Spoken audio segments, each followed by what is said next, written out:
De plus en plus de passionnés de reptiles installent leurs animaux dans des terrariums bien plantés, naturalistes et bioactifs. Je pense que vous devriez faire de même. Et même si ce n'est pas idéal pour toutes les espèces de reptiles, ces 5 reptiles vont vous remercier de les installer dans un terrarium naturaliste.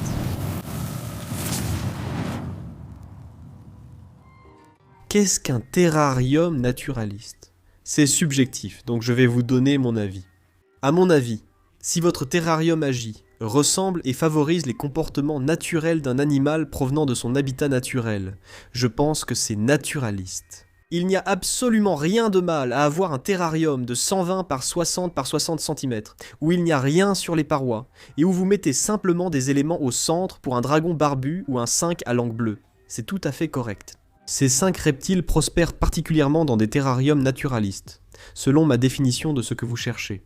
Je peux faire une vidéo complète sur la façon de mettre en place un terrarium naturaliste, où vous pouvez simplement regarder celle qui se trouve dans la description de la vidéo que j'ai faite il y a quelques semaines. Gardez à l'esprit qu'il existe des défis avec les terrariums naturalistes, dont nous allons parler.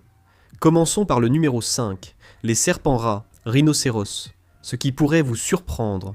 À mon avis, les serpents rats rhinocéros sont les serpents au look le plus unique que vous puissiez acheter à un excellent prix.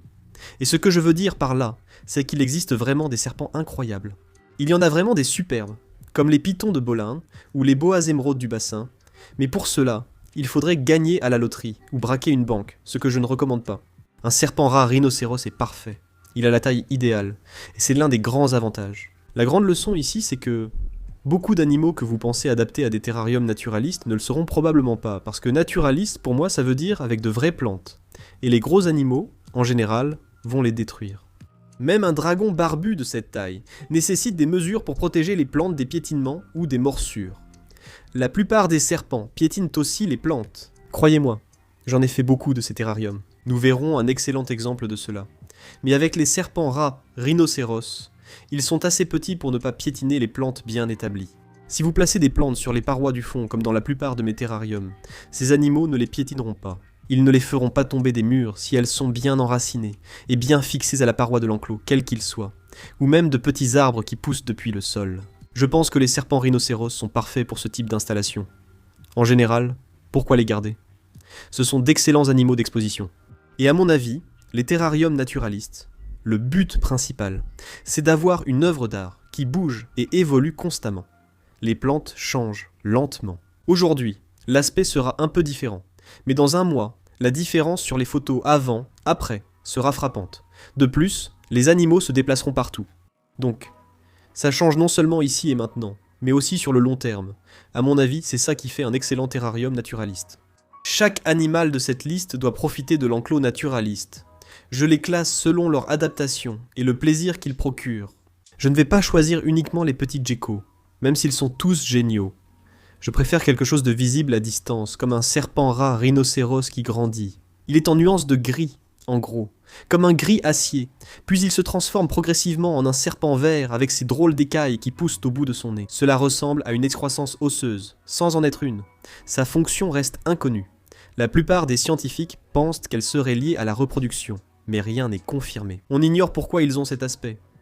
Tu pensais sûrement voir un serpent liane asiatique ici, mais je trouve ceci meilleur. Ce sera toujours une forêt tropicale vivante dans ton salon ou ailleurs. Mais tu vas avoir un animal qui, à mon avis, aura un peu plus de personnalité, je ne sais pas, et qui bougera beaucoup plus. Et tu pourras voir à travers les arbres et les feuilles beaucoup plus facilement qu'avec un serpent liane, par exemple. En plus, c'est tout simplement un meilleur serpent à avoir comme animal de compagnie. Ils sont plus faciles à manipuler, même si ce ne sont pas les meilleurs. C'est le thème. La plupart des serpents d'exposition ne sont pas idéaux pour la manipulation, bien que certains le soient. Et si tu as déjà pensé à en avoir un, et que tu es prêt, les prix sont bien plus bas qu'ils ne l'étaient auparavant. Passons au numéro 4, un animal que tu connais sûrement, et attendais sur la liste, les dendrobates. Je sais, ce sont des amphibiens, je mets toujours un amphibien dans la liste, mais ceux-là sont parfaits. La plupart des éleveurs de dendrobates aiment aussi les plantes, car les deux vont souvent ensemble. Avoir des dendrobates sans plantes naturelles, pour moi c'est un peu du gâchis ou une occasion manquée. Bien sûr, on peut le faire correctement. Mais les plantes aident vraiment à maintenir l'humidité élevée dont ces animaux ont absolument besoin. C'est l'incarnation parfaite de l'art vivant. Ces petites bêtes sautillent partout comme des Skittles qui rebondissent. C'est ce que je dis toujours parce qu'elles sont colorées, éclatantes et vibrantes. Beaucoup d'espèces vont être peu farouches, ce qui veut dire qu'elles ne vont pas se cacher. Donc si vous regardez directement le terrarium, elles vont simplement vous fixer comme si vous n'étiez même pas là. Je les adore parce qu'elles s'adaptent vraiment bien. Elles prospèrent vraiment dans un terrarium naturaliste, parce que souvent on essaye de faire en sorte que ça marche. Là c'est facile, ça va de pair, c'est parfaitement adapté. Sans plantes naturelles, maintenir l'humidité sera très difficile. Elles ne les piétineront pas car elles sont trop petites. Et ce que j'aime voir, c'est que, comme elles mangent de toutes petites proies, comme des drosophiles sans ailes, les mouches ne plient même pas les tiges, et vous pouvez voir les dendrobates aller un peu partout pour chercher leur proie. Et pour moi, c'est mieux qu'un animal qui va chasser des grillons ou autre chose. Il y en a tellement, et ils mangent tellement de choses, et ils sont constamment en mouvement. Donc c'est un spectacle qui dure longtemps, avec énormément de mouvements. Et pour moi, c'est ça que j'aime regarder. Des animaux qui bougent vraiment. Même s'il y a de superbes animaux qui restent juste là à être beaux, ceux-ci sont plus petits, et vous ne pourrez pas les voir de l'autre côté de la pièce. Il faudra vous approcher. Mais quand vous le faites, vous pouvez vraiment les observer, et les étudier. Ils ne cessent jamais de bouger. Ils cohabitent aussi très bien avec d'autres espèces, si c'est bien fait. Je veux dire, si vous avez un grand terrarium de 1500 gallons comme moi, je pense que c'est à peu près le seul moment où vous devriez mettre deux espèces différentes de dendrobates ensemble. Sinon, je recommande de les garder séparés. Mais ici, je les ai associés au numéro 3, les boas émeraudes arboricoles. Les boas émeraudes arboricoles, on va en parler dans une seconde. En fait, je vais faire une égalité avec les chondros, donc les pitons verts arboricoles. Et ça dépend juste de ce que vous voulez. Certaines personnes préfèrent les pitons verts arboricoles. C'est une espèce de l'ancien monde. D'autres préfèrent les émeraudes, comme moi. Je préfère. C'est une espèce du nouveau monde. Ils se ressemblent beaucoup, mais ce ne sont pas les mêmes. L'un est un boa, l'autre est un piton. En général, les chondros sont plus petits, mais les soins restent similaires. Un animal plus petit est généralement plus facile à maintenir en terrarium bioactif et naturaliste, surtout avec des plantes et un grand espace si vous ne voulez pas qu'elles soient piétinées. En plus, il y a plein de localités et de sélectionneurs. Mais pour moi, le naturalisme, c'est-à-dire que l'apparence de l'animal dans la nature, c'est comme ça que je veux que mes animaux ressemblent. Les boas émeraudes arboricoles, même nordiques, sont magnifiques, bien que moins jolis que les basins selon moi. Ils ne se déplacent pas comme les dendrobates, ils vont simplement rester immobiles pendant la journée et se déplacer la nuit. Mais en général, ils seront bien visibles. Vous pourrez les voir se prélasser, chercher de la nourriture ou boire, car ils restent presque toujours bien visibles. Même mes terrariums remplis de plantes. Regardez Carantinia, un grand terrarium. Il y a des plantes partout et plein d'endroits où mon animal peut se cacher, mais il est presque toujours bien visible. Ils ont un regard intense, des fossettes thermiques remarquables et ne se manipulent pas facilement. Quelques personnes y arrivent, mais la plupart non. Leur morsure, elle, n'est vraiment pas à prendre à la légère. Ces serpents ont les plus grandes dents parmi les non-venimeux. Si l'un, surtout un adulte, vous mord, croyez-moi, mieux vaut éviter d'être du mauvais côté d'un boa émeraude arboricole. La plupart d'entre nous n'y parviendront pas, surtout avec les spécimens du Nord, plus difficiles et à apprivoiser que ceux des bassins. C'est aussi un serpent coûteux. Et en général, que cela vous plaise ou non, plus vous dépensez d'argent pour un animal, plus vous êtes susceptible d'investir aussi dans son enclos. Et je pense que c'est l'animal parfait pour faire ce genre de choses. Et pour revenir à la cohabitation de plusieurs espèces, faites beaucoup de recherches. J'ai déjà fait des vidéos à ce sujet. Pour plus de détails, ne vous contentez pas de regarder cette vidéo. Si l'enclos est grand, d'autres animaux peuvent être ajoutés. Et par d'autres animaux, j'entends des choses comme des dendrobates, que vous trouverez dans leur habitat naturel, dans leur aire de répartition naturelle. Les personnes que je connais qui sont allées chercher des boas émeraudes dans la nature, eh bien qu'est-ce qu'elles voient? Et qu'est-ce qu'elles entendent? Elles entendent des dendrobates et des rainettes. Ces serpents n'attaquent pas les grenouilles, car celles-ci n'ont pas de signature thermique, et ne sont pas perçues comme des proies. Ils préfèrent des proies à sang chaud, comme les rats arboricoles ou ordinaires. Ce qui est cool avec les dendrobates, c'est qu'en général, ils vivent en groupe. Parfois, il est difficile de gérer plusieurs reptiles dans votre terrarium et de les suivre, mais ce n'est plus un problème grâce au sponsor d'aujourd'hui, Husbandry Pro. Je travaille avec Husbandry Pro depuis longtemps. J'étais client avant d'être sponsorisé, et je reste avec eux car ils sont les meilleurs dans leur domaine. Pour suivre vos animaux, leur déjection, mue, alimentation et reproduction. Si vous voulez transférer votre animal comme un contact iPhone à quelqu'un à qui vous vendez ou prêtez votre animal, et s'ils ont Husbandry Pro, ils peuvent l'ajouter directement dans l'application sans rien écrire, ni recopier des notes prises sur un carnet ou un tableur. C'est tout simplement la façon la plus simple, la plus pratique et la plus moderne de faire les choses. Avant, je suivais tout sur un tableur où j'écrivais des notes, et je me sentais un peu comme un homme des cavernes en faisant ça. Je saisis l'information dans Husbandry Pro et tout est enregistré. Je reçois une notification demain pour penser à décongeler les rats avant le repas du lendemain. De plus, cela s'intègre aux plateformes de vente de reptiles. Si tu as plusieurs reptiles, c'est pour toi. L'essai reste gratuit jusqu'à 6 animaux. Après, une offre spéciale t'attend en description. Merci à Husbandry Pro pour le sponsoring d'aujourd'hui. Passons au numéro 2, les dragons à cornes des montagnes. Je n'en ai pas parlé depuis un moment. Je les ai toujours, ils sont super.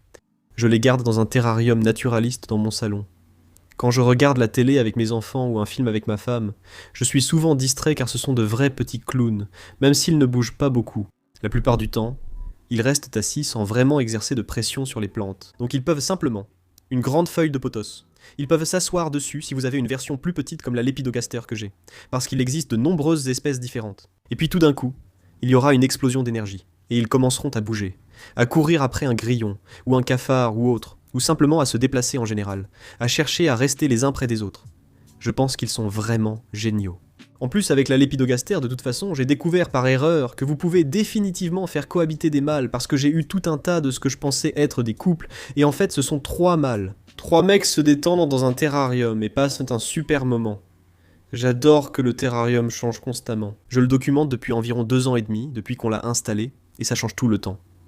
On taille, ça change, on met une nouvelle plante, et ça a toujours un aspect différent, et il prospère vraiment dans cet environnement. C'est une espèce robuste, qui est assez tolérante. Ce n'est pas une raison de ne pas leur offrir le meilleur terrarium, mais ils peuvent aussi avoir un point d'eau, comme les serpents rats rhinocéros, ce que j'ai oublié de dire. Ces 2 espèces peuvent facilement être installées dans un paludarium, à condition bien sûr de leur offrir un espace pour sortir de l'eau, de chauffer l'eau correctement, de la faire circuler, de la nettoyer, et de faire tout ce que vous feriez avec un aquarium classique. Les dragons cornus des montagnes offrent le choix.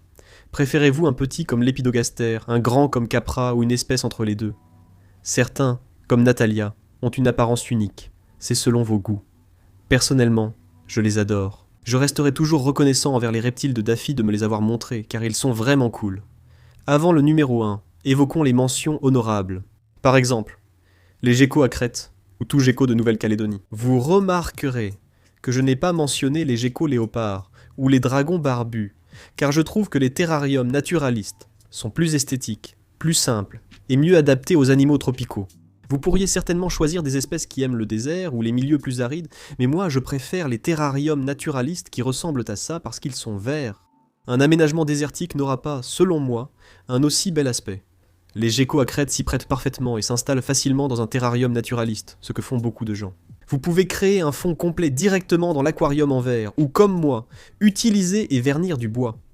Les 5 crocodiles sont aussi une espèce qui convient très bien. Ils prospèrent dans des terrariums naturalistes. La plupart des geckos tropicaux arboricoles, notamment les geckos diurnes et du matin, s'adaptent très bien et apprécient l'humidité, tout comme la majorité des grenouilles arboricoles.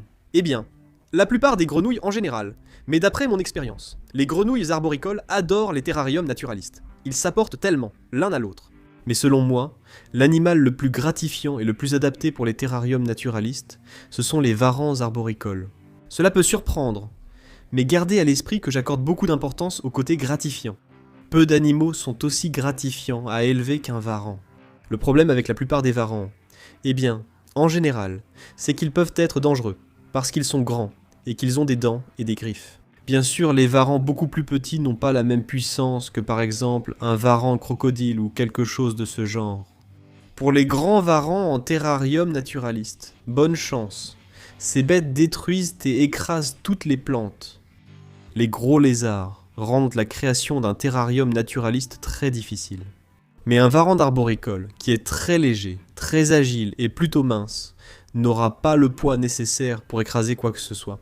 Non seulement cela, mais comme le poids est réparti, c'est un peu comme un serpent mince, comme le serpent rat rhinocéros, qui peut presque ramper partout. Ils ne rampent pas, mais évitent de mettre tout leur poids au même endroit. Et en termes de gratification, il n'y a pas mieux. Et si vous regardez la chaîne, ça ne vous surprendra pas. Rien n'est plus gratifiant pour moi qu'un varan qui apprend à me connaître et me fait confiance. Et les enclos que j'ai fabriqués, comme celui que vous pouvez voir juste ici pour mes varans arboricoles, j'adore les regarder. Mais celui-là, juste là, a maintenant plus d'1 an.